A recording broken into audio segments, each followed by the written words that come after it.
wanted to lay down and go to sleep, and I hoped I wouldn't wake up. It was scary to hear her struggling to breathe.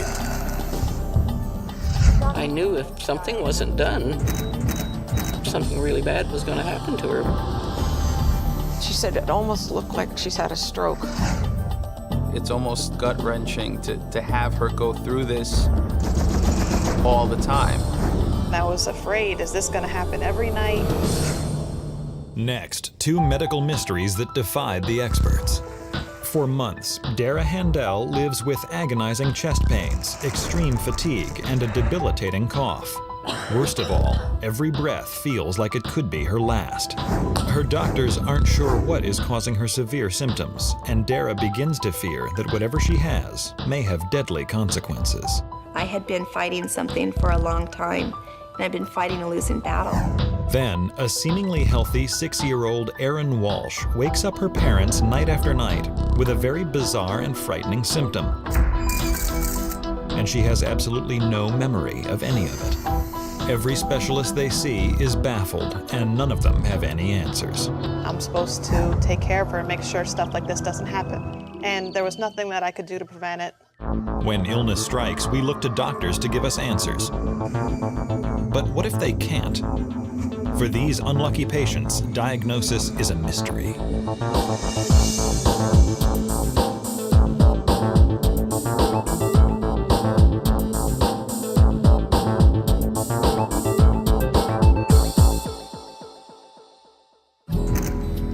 In the summer of 2001, 34-year-old Dara Handel was a healthy and very busy stay-at-home mom in Orange County, California.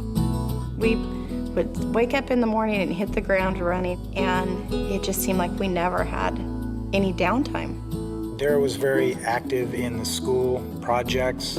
She was room mom all throughout our kids' schooling.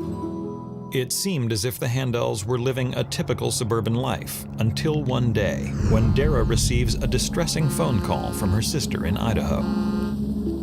Her sister's house, unfortunately, burned down, and Dara flew out to help her sift through the ashes.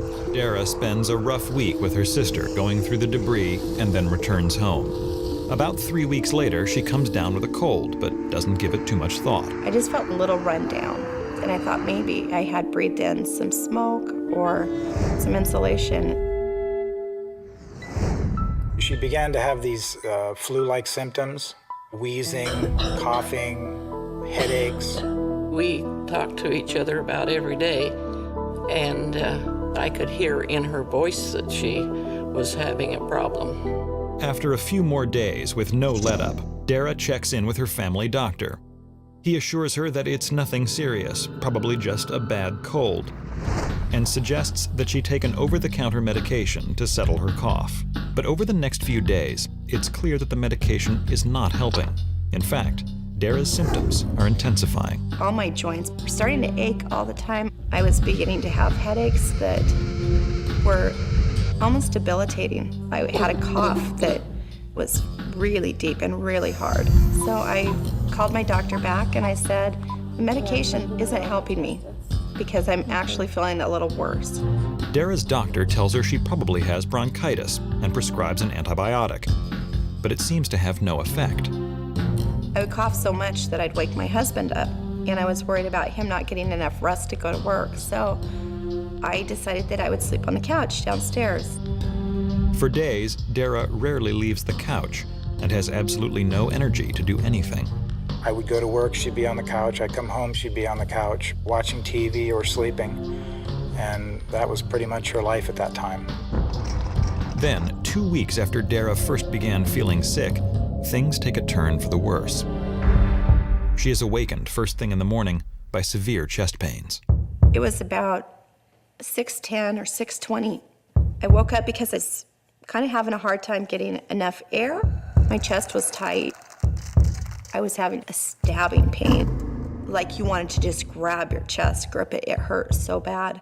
Dara decides to turn on the television in the hopes that it might lull her back to sleep. But she's absolutely shocked and horrified by the images coming across the screen. When I turned on the TV and saw what was going on, I wasn't falling back asleep. I was stunned. It is September 11th, 2001. Dara watches the tragic events in New York City, all the while experiencing a stabbing pain in her chest. Finally, my husband came downstairs and I said, I think I'm having a heart attack. And he said, what? This is crazy. And he said, let's just call the doctor and see what he says. When I told the doctor I thought I was maybe having a heart attack, he said, you're too young for that. You're only 34. It's probably anxiety, so I don't think you need to go to the hospital. Come to my office and we'll do an EKG. As soon as Dara arrives at her doctor's office, they hook her up to an EKG, and she and Lex wait anxiously for the results. A few minutes later, they breathe a big sigh of relief when they find out that her heart is fine. The doctor attributes Dara's pain to an anxiety attack triggered by the tragic events of the day. But 2 weeks later, the symptoms linger on, and Dara begins to feel worse than she's ever felt. When I would call her of a morning and ask her how she felt today, she would just tell me, I'm just so tired, Mom. I don't want to get up and move. My chest hurt so bad. I had a rattle and a deep whirling feeling inside my chest. And I felt like I was slowly being suffocated. It got to the point where I could actually hear her breathing and wheezing. It sounded like blowing bubbles in a glass through a straw. It was very disturbing. Dara checks in with her doctor again, but he delivers the same diagnosis, bronchitis, and gives her yet another antibiotic to try. But like all of the others, it does nothing to help her symptoms, and Dara hits an all-time low. At that point, my quality of life was going down so bad. I couldn't be a wife, couldn't be a mom. So my poor husband was trying to take care of 3 little kids and a sick wife and go to work and maintain a household. The only thing I looked forward to was laying there on the couch. I just felt like I had become useless. You could just tell she was miserable, and we did everything we could to help her. At this point, after 2 months of being on and off various antibiotics with no positive results, Dara is beginning to worry that she may have a serious lung condition. I went to the doctor and I told him that I thought I had pneumonia. And he said, well, I don't think so, but we'll do a chest x-ray.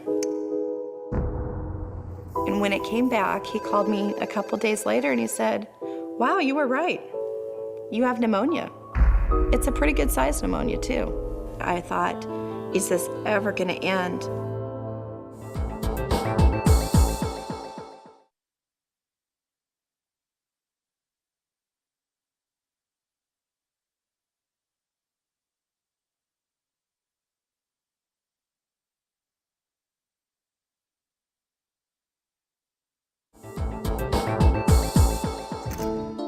For 3 months, 34-year-old Dara Handel has suffered from a variety of debilitating symptoms: shortness of breath, joint and chest pains, extreme fatigue, and a severe cough.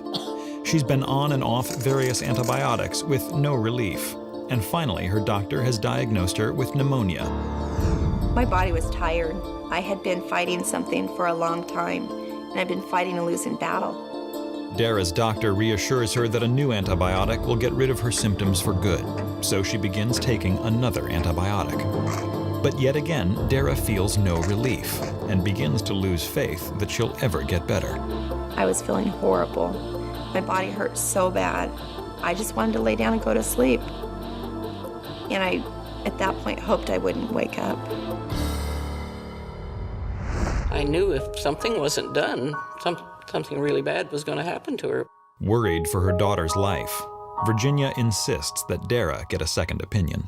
My mom said, you're going to another doctor, and you're going now. At her mother's behest, Dara calls her insurance company and demands to see a lung specialist.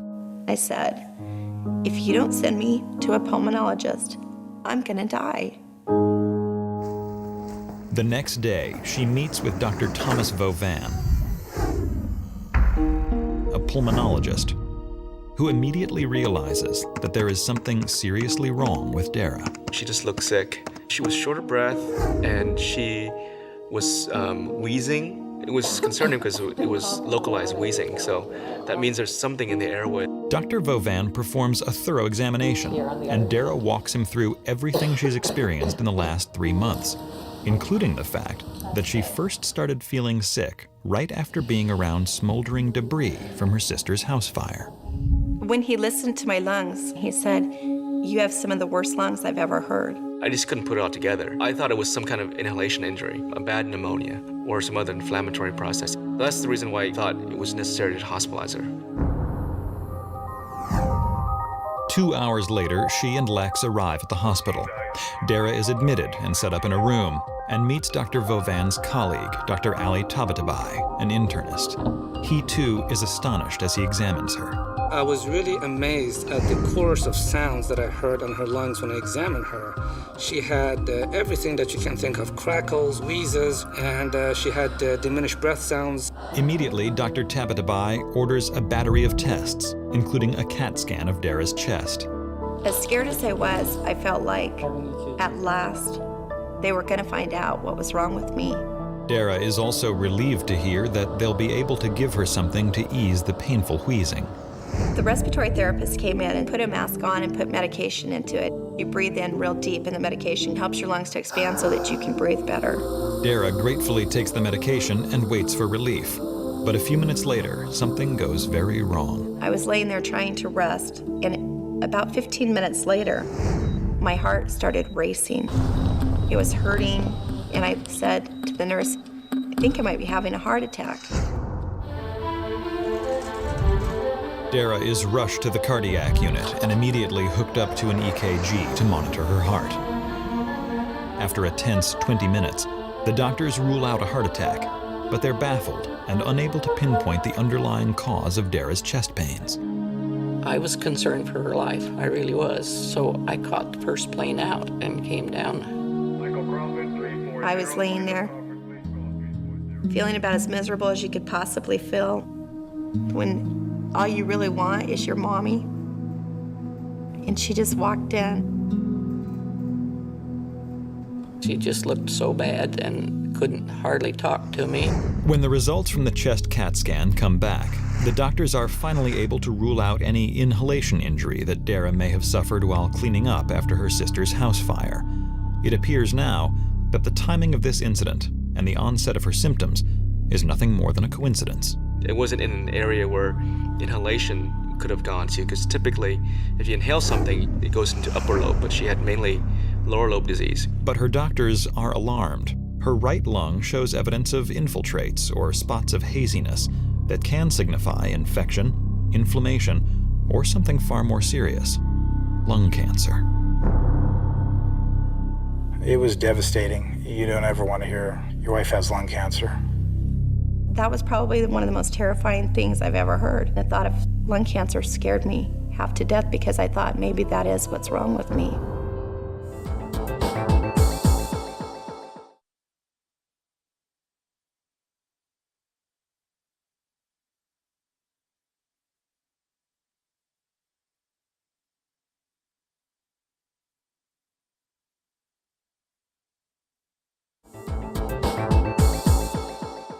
"34-year-old Dara Handel is in the hospital suffering from a mysterious lung condition.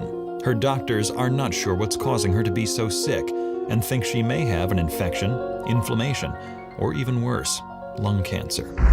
The CAT scan was abnormal. It showed many spots that didn't make sense to me, and I couldn't tell if it was cancer or not. I knew there was something serious going on, and we just wanted to know what it was. Dara's doctors decide that the only way to figure out what's going on is to examine the tissue inside of her lungs. So they order a bronchoscopy, an exploratory procedure in which a tube is inserted through the nose, into the airway, and down into the lungs, where small tissue samples can be removed and analyzed. The pulmonologist can look into the lungs and see if there's any mass, any growth, or any evidence of inflammation or infection.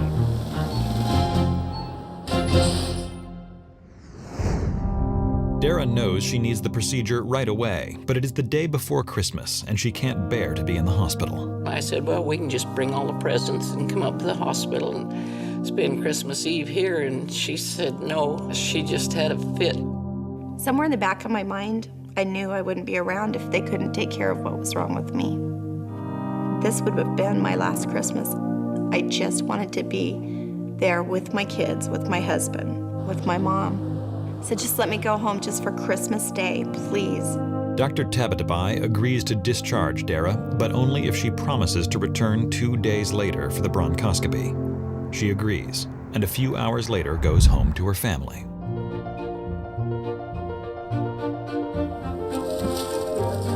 We had the fireplace going, we had hot chocolate. It was kind of like the all-American Christmas. And it was gonna be the best Christmas ever. The holiday is a welcome distraction, but on December 27th, Lex takes Dara back to the hospital to have the bronchoscopy. I was scared to death that when they put a tube down my throat, I was not gonna be able to breathe or that I was gonna choke. During the procedure, Dara is sedated but conscious. It lasts about 20 minutes, after which the tissue samples are immediately sent to the lab to be analyzed. Meanwhile, Dara, still wheezing, stays in the hospital to recuperate and fears the worst. A week later, she receives some news. The bronchoscopy didn't show any evidence of cancer or malignancy, so we could more or less put the cancer issue to rest. Dara and her family breathe a huge sigh of relief, but they know that Dara is nowhere near out of the woods. I was ecstatic to hear that she didn't have lung cancer, but we still didn't know what she did have, so that was still scary. Dara stays in the hospital for a few more days while the lab continues to analyze the lung tissue samples. The family is praying the team will find some clue as to what's causing Dara's puzzling symptoms. When the reports finally come back, Dara and her family are completely stunned by what they hear. She had multiple organisms growing out of those tissue samples. We saw she had growth of several different molds and fungi. We saw Cladosporium, Aspergillus, Stachybotrys, and Candida. We knew at that point she had hypersensitivity pneumonitis. Hypersensitivity pneumonitis is a pulmonary condition that occurs when your lungs become severely inflamed as a result of inhaling foreign substances, such as dust, mold, and fungus. The disorder typically affects people who work or live in areas that are exposed to high levels of these organisms, like farms and industrial plants, and it is unknown exactly how many people suffer from this condition. Even though I felt like they finally had found out what was wrong with me, there was a problem. I didn't know how I had even come in contact with this. Because these molds and fungi are not typically found in a person's lungs, Dara's doctors are perplexed as to where she may have been exposed to them. It is typically an occupational disease. Patients who have been exposed to moldy hay, they can get farmer's lung, or individuals who have been exposed to bird excrements can get bird fancier's lung. We didn't have a good answer about the source of the fungal infection. There was no real indication or clue. Despite the lingering mystery, Dara's doctors know time is of the essence. Their first priority is to focus on wiping out the toxic levels of mold and fungi. They prescribe high doses of antibiotics and an antifungal medication, then send Dara home to recuperate. I would start to do really good when I left the hospital, and I would think, oh, at long last, I'm gonna be better. But it's extraordinary.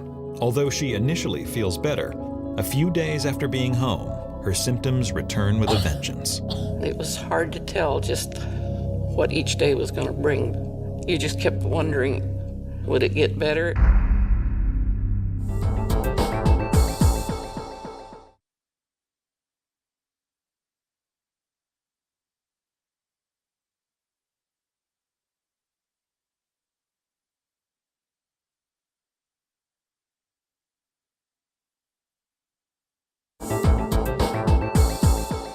"34-year-old Dara Handel suffers from hypersensitivity pneumonitis, a debilitating pulmonary condition caused by various types of mold and fungi growing in the lungs.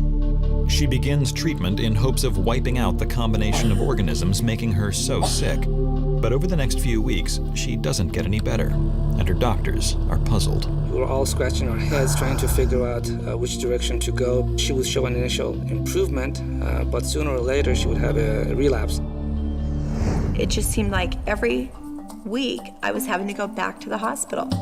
After 4 months with no significant improvement, Dara's doctors make a peculiar suggestion. Since she didn't have any known exposures outside of her home or in a professional way, we concluded that Dara must have her home checked to see if there's any evidence of these organisms.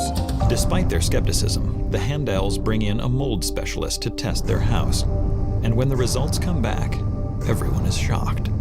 They found that we had really high numbers of Stachybotrys.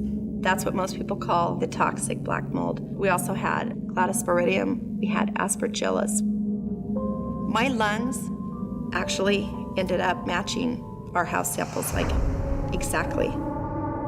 The mold, it went up as far as you could see, and it was thick, looked like black hair. It was nasty looking. We didn't realize, but within a common wall, our neighbors had had a water break. There was a clean water line to their shower, and it had covered the back of our wall with water, and that allowed the Stachybotrys to grow, along with the other molds. And the area of the wall with the most mold covering it? The family room, on the other side of the couch where Dara has parked herself the entire time she was sick. If we would have never found out where the source of the mold was, there would have been no way to stop the exposure. The medications that they gave me did all that they could do. All of a sudden, it made perfect sense. The organisms in her home are literally threatening her life, and her doctors tell her she must never set foot in it again. And I said, what do you mean if I just leave my house? And they said, if you want to live, you'll leave. Dara and Lex take the warnings seriously. A few days later, she is released from the hospital, but they don't go home. Instead, they purchase a motorhome for the family to live in. About 3 weeks later, Dara's condition begins to improve significantly. As soon as we left the house and left everything behind, I didn't get sick anymore. I started feeling better, but I could tell that we were finally on a road to recovery. Dara knows that discovering the mold and moving out may have saved her life. If somebody is exposed to an allergen that's causing hypersensitivity pneumonitis without being removed from the environment, chronic damage takes place in the lung, which causes fibrosis and thickening of the lung tissue. If this persisted, her illness could have been fatal. With such high levels of mold and fungi growing inside their home, it's puzzling to the Handels why no one else in the family got sick. Some individuals are just inherently more sensitive to various different agents, and she had a lot of exposure. Some patients, just because of their genetics, have an inability to fight off fungus. While it is a complicated diagnosis, Dara still wonders why her first doctor didn't take her case to the next level. One of the hardest things was in the beginning. I think the doctor thought I was crazy. He didn't believe me. I think he thought I was a hypochondriac. Her diagnosis was hard at first because she presented with what seemed to be a garden variety pneumonia. And at first, nobody really expected her to have fungal growth in her lungs because of lack of past history of exposure. Today, 5 years after being diagnosed, Dara's still adjusting to the long-term effects of severe lung problems. Because of the level of exposure, her lungs have been changed permanently, but it's not to the point where she would actually require oxygen. But she does require to use inhalers and medications occasionally to help her with her symptoms. She'll never be 100%, and she still has hypersensitivity pneumonitis, which she'll have for the rest of her life. You have to move forward. And that's what we had to do. At least we knew what had made me sick. I was going to be alive. I was going to have another Christmas with my kids. I was going to make it. While Dara Handel couldn't ignore the symptoms that left her nearly incapacitated, little Erin Walsh had no idea that she was suffering from a potentially fatal disorder until it was almost too late. In 2004, Erin Walsh was a playful and energetic kindergartner who lived with her parents and grandmother in New Jersey. Other than coming down with the usual childhood coughs and colds, she was a healthy and very normal kid. She was a very outgoing child, has always been outgoing. She was in Brownies and loved being in the Girl Scouts. She was, at the time, 5 going on 15, it seemed. But one November evening, around 9 o'clock, Erin's mom, Kim, tucks her daughter into bed like she usually does. Then, about an hour later, something very bizarre happens. I was in the next room over watching television, and I heard an odd noise, as if Erin was choking on a piece of food. So I ran in, and I saw her sitting up with her eyes closed, and her mouth was wide open, and then all of a sudden, she vomited. And I cleaned her up and changed her, and she went right back to sleep. The next morning, Kim asks Erin how she's feeling, but Erin seems to be totally fine and has no memory of throwing up the night before. I took her temperature, and she didn't have any normal signs of a virus. And she looked as if, she was back to normal. Kim trusts her instincts and decides Erin is well enough to go to school. She went through school fine, came home from school fine, was talkative, active, was hungry for supper, then went to bed approximately the same time as she usually did. And out of the blue, she got sick to her stomach again. It was almost like deja vu. I heard her make the gagging, choking sound again. I ran in, and then she vomited. She would be gagging, like as if she had something stuck in her throat. And I went right to her, and I said, "Are you all right?" And she never answered me. Linda has never seen Erin like this before. She appears to be in a deep sleep and completely unaffected by what's just happened. Linda and Kim quickly clean Erin up and tuck her back into bed. An hour later, to their surprise, Erin vomits a second time. Kim assumes Erin has simply caught a stomach bug from another kid at school, but decides to take her to the pediatrician the next morning to make sure. The doctor noticed that she had a postnasal drip and thought that possibly she had a sensitive gag reflex, and told us that we should put her on a over-the-counter medicine, some kind of decongestant. Postnasal drip is a common condition where a person has too much mucus stuck in the back of their nose and throat. This excess mucus may be causing Erin to gag and spit up. I figured once the postnasal drip had ended, then she would stop vomiting.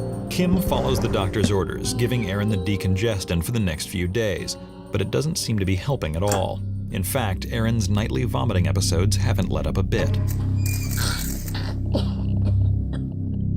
A week to a week and a half later, it hadn't worked itself out yet. I guess it started to become more concerning when, it was happening on a nightly basis. Despite throwing up twice a night for 10 days, Erin still has no recollection of these episodes and does not seem to suffer from any other symptoms. No weight loss, sore throat, or extreme fatigue. I just can't remember it because I'm asleep when it happens. I'm asleep, I sit up, I throw up, I go back to sleep and lie down. Disturbed by this unusual behavior, Kim takes Erin back to the pediatrician for a checkup, but the doctor simply repeats his diagnosis. Erin just has a bad case of postnasal drip. After yet another week passes by with no let-up, Kim begins to worry that Erin could have something more serious.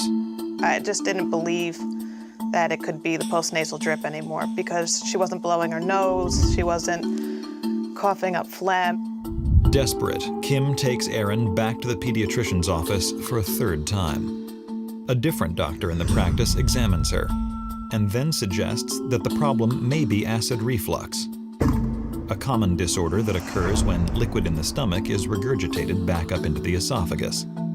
Erin is immediately referred to a gastroenterologist who performs an upper GI test. They made Erin drink this white liquid to coat the lining of her esophagus and stomach, and then she had to lay down on a table, and there was a machine that ran over her chest. It showed whether the liquid was coming back up or if it was just going straight through. It quickly becomes clear in the test results that the liquid is not coming back up. The next morning, the doctor rules out acid reflux and any other gastrointestinal abnormalities. Kim is relieved nothing serious appears to be wrong, but also disappointed, because it seems that no one has a clue what's going on with her daughter. I was kind of getting frustrated, and so I really was doing a lot of research on the internet, and a lot of it led back to the acid reflux. But I knew we had already gone down that path, so I felt like I was at a dead end.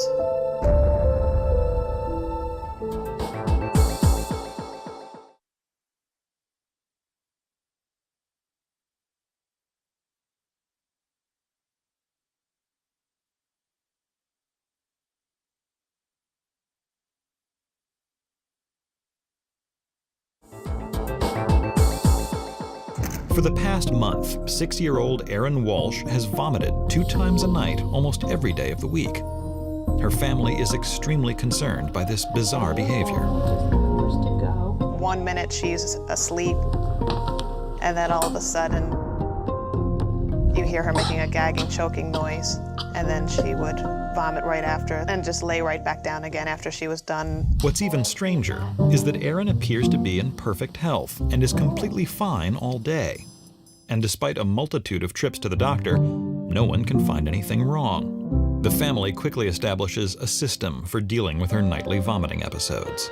We didn't break the routine of reading a story to her. That remained the same.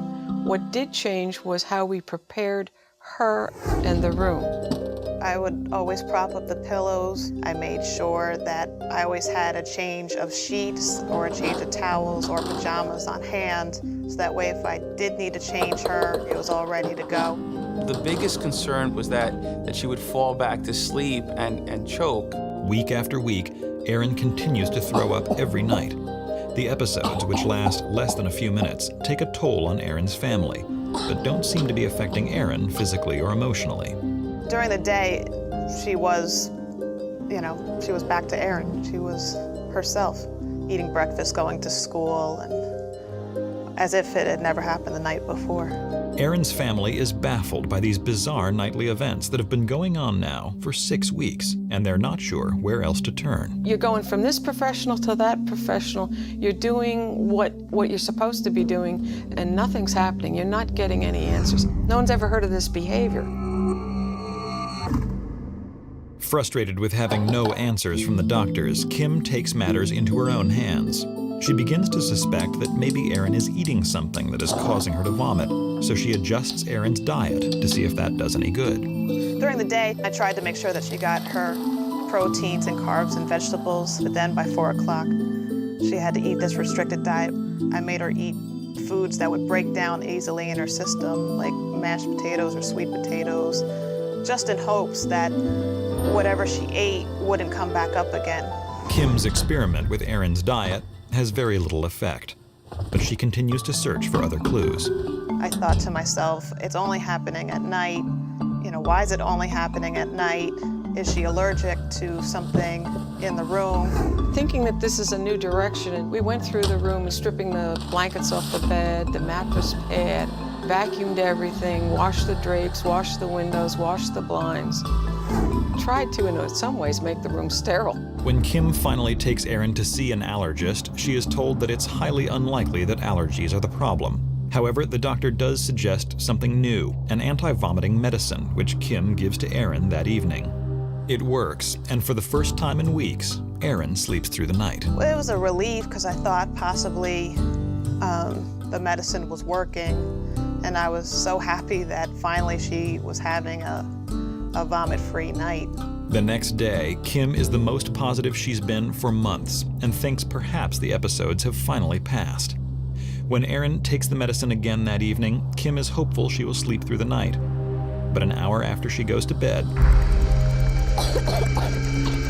Kim's hopes are dashed. It didn't work, and once again, we were back to square one. When Kim takes Erin back to the allergist to check in, he offers no further advice. Kim and her family are beginning to feel like they're running out of options. After 2 months, there's an escalated level of frustration. It's gut-wrenching to have her go through this all the time. But one evening, when they thought it couldn't get any worse, it does. She had her first episode an hour after she went to bed, which was normal. She had her second episode an hour to an hour and a half after she went to bed, which I expected too.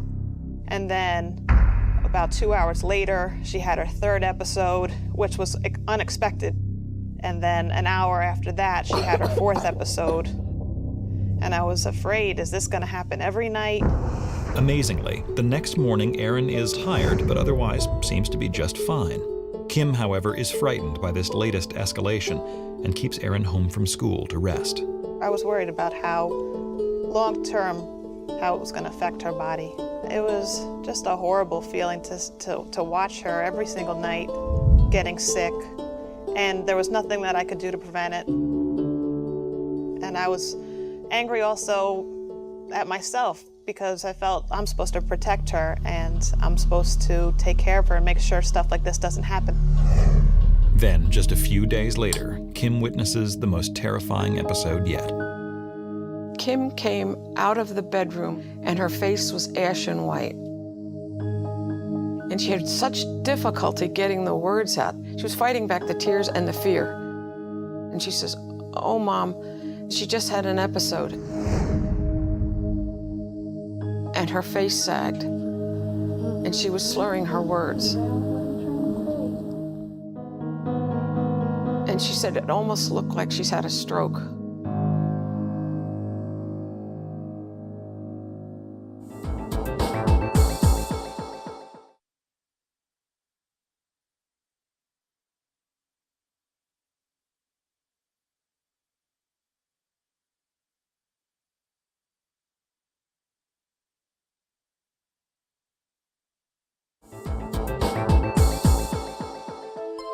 Six-year-old Erin Walsh has been throwing up twice a night for the last 3 months, and her parents are at their wits' end. None of the doctors they've seen have been able to figure out what's going on with their little girl. And then, one night after Erin has fallen asleep, the unimaginable happens.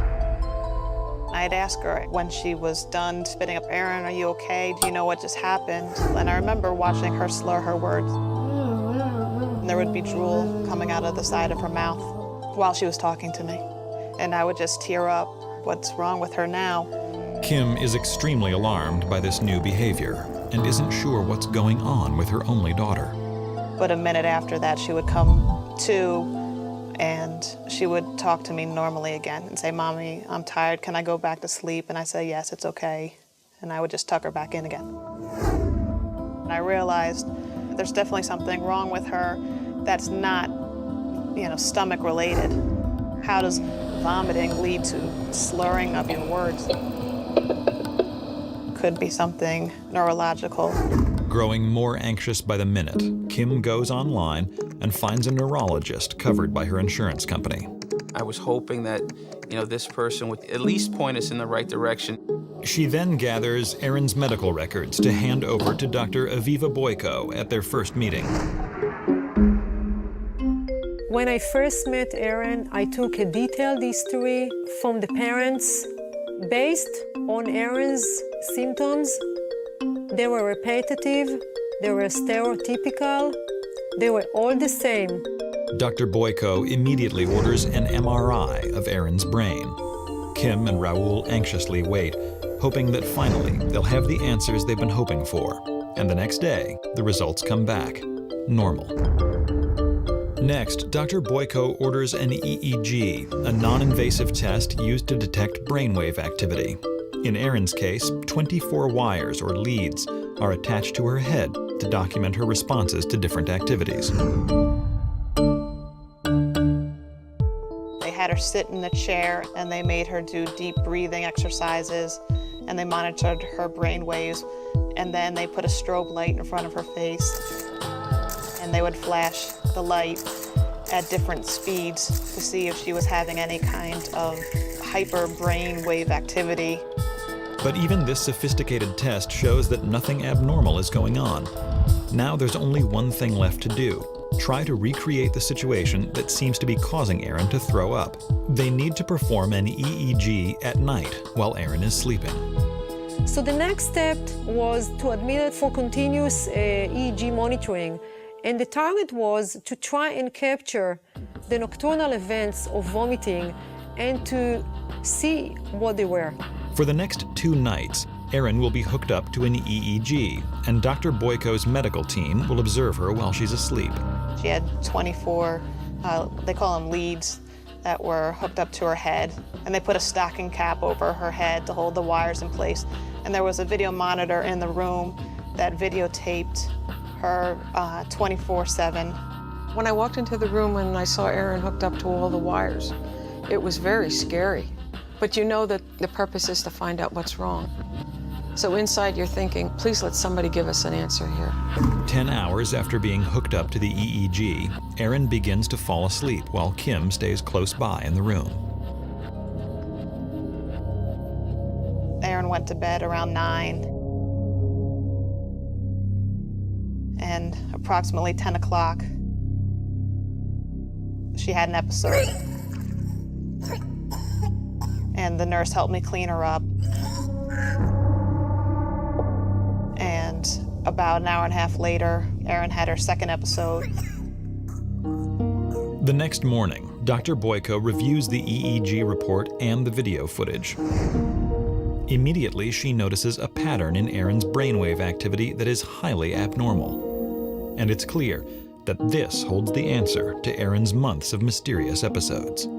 Based on the history and subsequently on the prolonged continuous EEG monitoring, my suspicions were confirmed.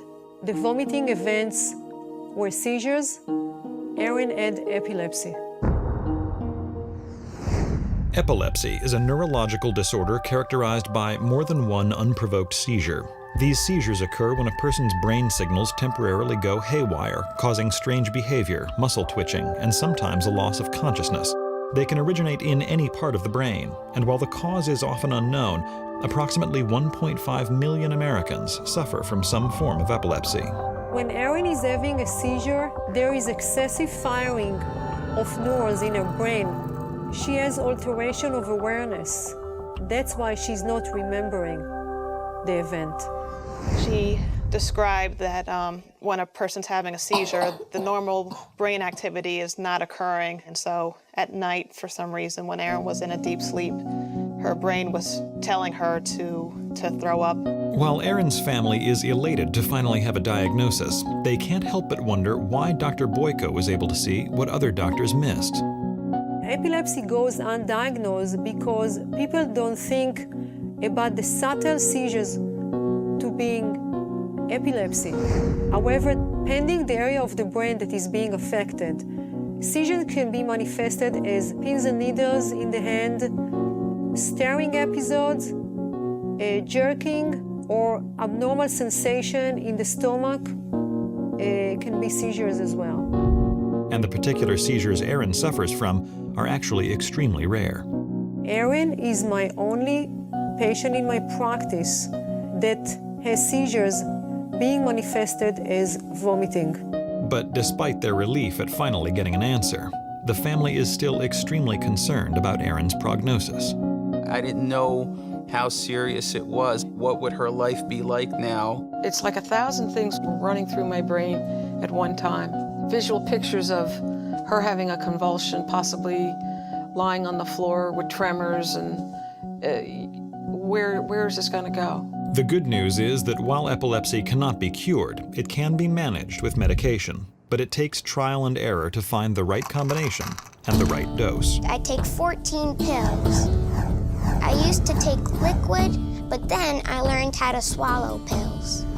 But while taking so much medication is not easy for anyone, especially a young child, there's no doubt that the epilepsy diagnosis may have saved Erin's life. When you have continuous episodes of seizures without treatment, you're going to have memory problems, cognitive problems. Some seizures can cause brain damage, and some seizures can kill you. And while the condition is serious, it may not be permanent. And Dr. Boyko is hopeful that one day Erin may outgrow these seizures. As mysteriously as this came on, it could just go away. Time will have to tell whether or not she does grow out of it, but you know you're doing everything you can. Today, 2 years after being diagnosed, Erin is in the 3rd grade and bravely managing her disorder. Erin has been seizure-free for 3 months now. Every time I say that, I want to knock on wood to make sure that they don't come back. And we just take it on a day-by-day basis. But we're keeping our fingers crossed. I just feel like I can deal with it. I just know sometimes it's going to happen and sometimes it's not.